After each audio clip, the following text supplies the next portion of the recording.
But when you talk, say, about domestic violence, and there's a sort of thesis behind it, and I'm putting it in a bit of a nutshell here, so feel free to rephrase it, that men are, in the end, if men are pushed too far by a too aggressive a feminism, there will be a backlash, and that there is, there's a sort of undercurrent of violence, be it verbal. Oh, that's a warning, not a commentary it's a warning on the that utility kind of of that. suggests that there may be sort of fault in those who push progressivism too far. They will get a backlash.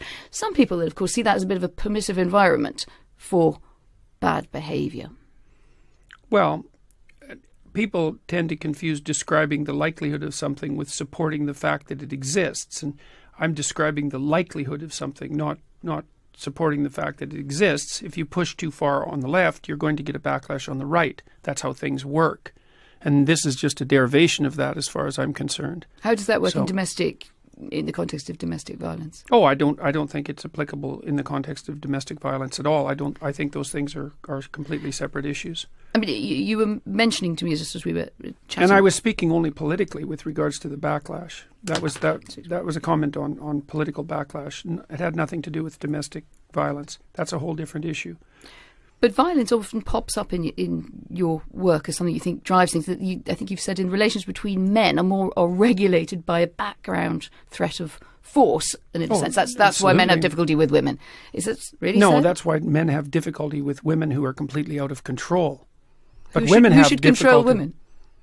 Well, other women themselves, men, society, just like everyone is controlled. I mean, you're controlled by society, I'm controlled by society, and thank God for that.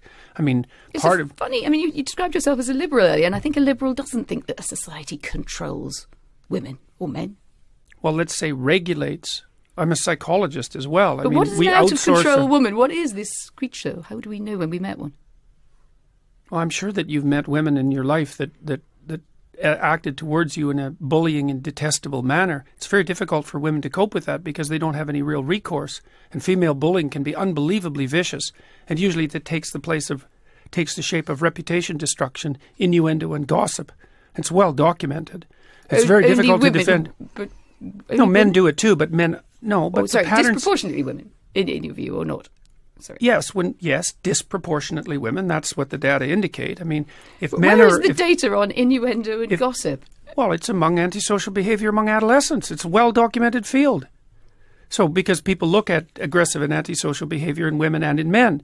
And in women, it tends to take the expression of innuendo, gossip, and reputation destruction. And in men, it tends to take the form of outright physical aggression. There's a whole literature on that. It's not a surprise to anyone. This has been known for 30 years. I mean, the rates of antisocial... I think the idea of the female gossip probably predates 30 years. Well, it does. By a long time, but that doesn't... doesn't make it gospel, but really, people does it? No, it doesn't. But people have looked at how women express... Look, women have to express aggression somehow unless you're willing to say that they're not aggressive. They tend not to do it physically, not to the degree men do, so they use other channels.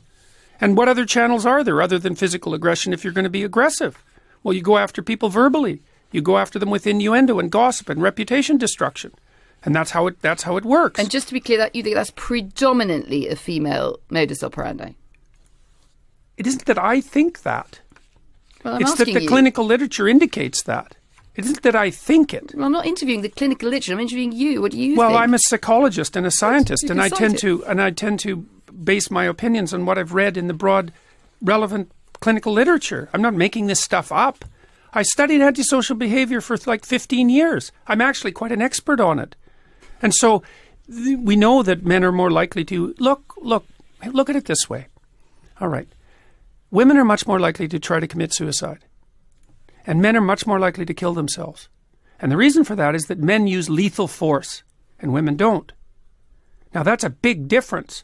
Okay, so then you say, well, women manifest aggression towards themselves and to others, but they don't use lethal force. They don't use physical force the same way men do. So they have to do it some other way. Why do they have to do something some other way? Because you can take your Hobbesian war against... so you're basically a Hobbesian. Life is war of all against all. Half and half. Half Hobbes, half Rousseau. That's why I'm not an ideologue. Because I don't think that people are good or evil. I think they're both. I don't think that culture is security or tyranny. I think it's both. And I don't think that nature is benevolence or catastrophe. I think it's both. And that's why I'm not an ideologue. And I mean... And where do you stand on the Me Too campaign? Good thing? I think that it risks damaging the presumption of innocence. I mean, there's plenty. Is there more to it than that? Oh, sure. Women face the arbitrary admixture of sexual advance and workplace performance all the time. It's a very complicated thing to sort out. We don't know how to sort it out exactly because, I mean, NBC, for example, the American TV station, has made it policy that you're not to hug your co-workers, which, may be true, although I don't think it's the sort of thing that a corporation might be deciding for people. But we don't know exactly what the rules are for governing male and female behavior in the workplace because we've only been working together for about 35 years. We don't know. After 35 years, wouldn't it be possible to figure something out? Not when you're talking about a transformation in behavior that's that profound. I mean, we don't know how men and women can work properly together in the workforce. It's very complicated. But men don't know how to compete with women. Millions of men and women across the world go to work together day in, day out. But you're the one who asked about Me Too. You're the one who. Don't start with you're the one who. Me Too is an expression of the fact that men and women are having a hard time regulating their behavior in the workplace. It's the only reason I responded to that. Because the question was posed. I think it's more broadly suggesting that some men are having a grave problem with it. What is the lesson of the Harvey Weinstein story for you? Someone should have said something about Harvey Weinstein much sooner. But we could start somewhere else. We could start with Harvey Weinstein was wrong to do what he did before we get other people should have spoken out. That's a secondary order issue. Fair enough. I thought that went without saying. There are going to be psychopathic predators.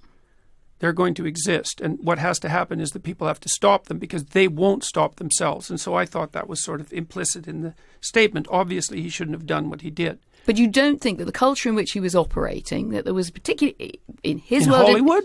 In his world and in many other worlds, that there was a culture of, this guy's a powerful guy. He's the great silverback gorilla here. Let him get on with it.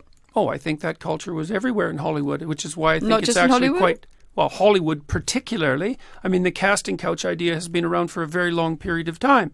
And I think that the Hollywood types who are all upset about this should look to their own devices with regards to the role they've played in fostering the culture that managed that.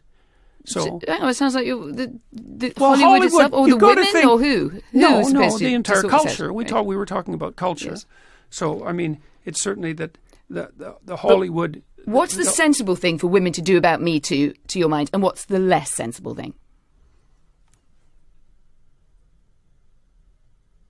That's a hard question. It isn't obvious to me exactly what men and women have to do in the workplace to make that kind of sexual predation much less likely, with also subjecting themselves to restrictions on the sexual aspect of their existence that would be unbearable. It's very difficult. What would be unbearable about that? How about everybody wears the same uniform to work? That's what the Maoists... Well, look, if you want to eliminate the differences between men and women sexually at the workplace, you have to constrain the sexual differences. I mean, men wear suits to work. Well, we don't have to eliminate the sexual differences for people to work together with respect. You have to eliminate them to some degree. Why? I'm genuinely because you're trying puzzled. The question here is, to what degree should sexually related behavior be impermissible at the workplace? Well, It depends on how you define it. Should you be able to dress attractively? And if you can dress attractively, what do you mean by attractively exactly? Like precisely. I got into trouble. I mean, I hope I dressed nicely today. You look very well dressed to me, right? You're a man, I'm a woman. We're both nicely dressed. Now we're getting on with the interview. What's the problem or perspective? Well, the problem is the boundaries of what constitutes nicely dressed. Because because part of what constitutes attractiveness, part of what constitutes nicely dressed is sexual attractiveness. Because you can't separate out human attractiveness, sexual attractiveness from human attractiveness. And so then the question is exactly where are the boundaries? And that's what the discussion is about. Where are the boundaries? The dinner parties, which are described in a foreword to your book, where friends enjoy debates and disagreements, do you think in the broader conversation we've lost that spirit or in danger of losing that spirit? Oh, I think we're always in danger of losing that spirit, right? Because lack of freedom is much more probable than freedom. We have to be very careful to maintain that because it's always under threat. But I do. Yeah.